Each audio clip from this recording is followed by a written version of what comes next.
কিরে ছোট, তুই ঝাড় দিয়ে ময়লাগুলো আমাদের দিকে ফেলছিস কেন? ফেলেছি, বেশ করেছি। তুই কি পায়ে পা তুলে ঝগড়া করবি টুম্পা?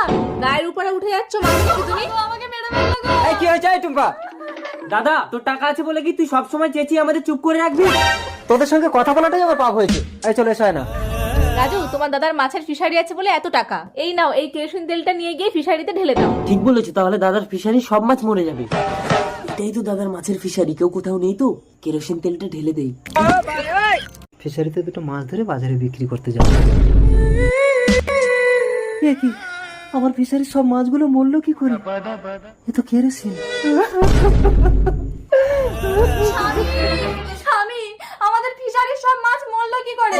আয় না, কি আমাদের ফিশারিতে কেরোসিন তেল ঢেলে দিয়েছে। মহাজনের কাছ থেকে 1 লাখ টাকা ধার নিয়ে আমি মাছ চাষ করেছিলাম, বলেছিলাম মাছ বিক্রি করে সব টাকা দিয়ে দেবো। এখন আমি কি করে দেবো? ওগো, চল